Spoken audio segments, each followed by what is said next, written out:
Bonjour mes frères et sœurs. Le titre de la parole, comment sortir de la religion. Comment sortir de la religion. Dans Acte 10, il y avait à Césarée un homme nommé Corneille, centenier dans la cohorte dite italienne. Cet homme était pieux et craignait Dieu. Avec toute sa maison, il faisait beaucoup de monde au peuple et priait Dieu continuellement.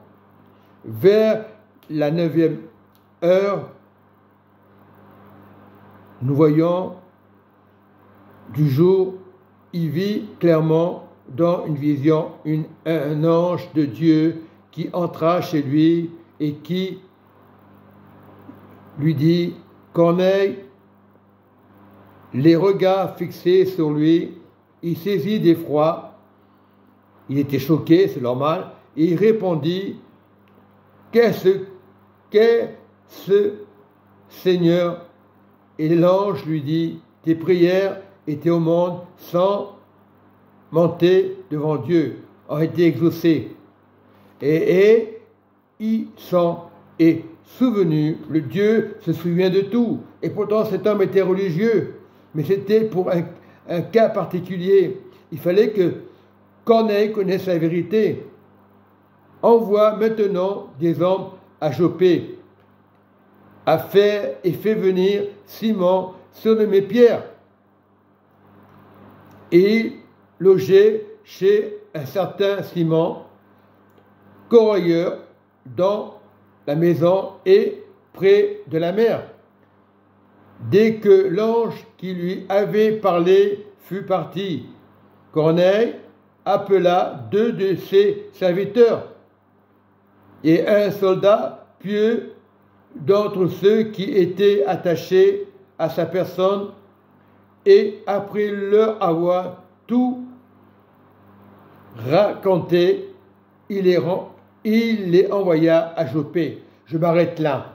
Corneille était un homme très religieux. Et par moments, nous, enfants de Dieu, nous sommes des religieux. Lorsque tu écoutes la parole, tu n'es plus religieux. Parce que Jésus est venu chez les religieux, les scribes, les pharisiens. Et aujourd'hui, si tu es religieux, Jésus va te reprendre. C'est-à-dire, tu dois donner ta vie à Jésus. C'est clair et net. Et nous devons être vraiment des soldats de Jésus. Parce que le royaume de Jésus, il n'y a pas de pleurs, ni de larmes. Il est la vérité. Le Père l'a envoyé. Sa mission, c'est que les personnes viennent à Jésus. Ce n'est pas compliqué. Beaucoup parlent de Jésus. Beaucoup diront lequel Jésus. Mais c'est il y a plus de 2000 ans, Jésus a fait son travail. Il est venu à la croix.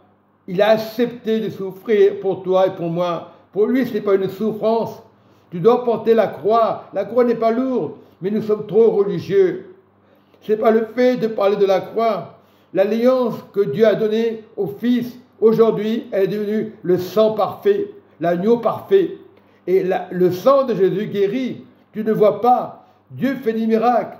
Mais si tu es fidèle, si tu es sincère, Dieu le fera. Et je prie Saint-Esprit aujourd'hui de réveiller le peuple de Dieu, de faire tomber les écailles. Nous partons souvent à l'église.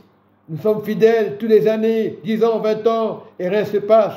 Parce que l'amour, l'encre du Saint-Esprit, il nous donne le Saint-Esprit, afin qu'on vive en paix dans le royaume du Père. Soyez bénis, mes frères et sœurs. Amen et Amen.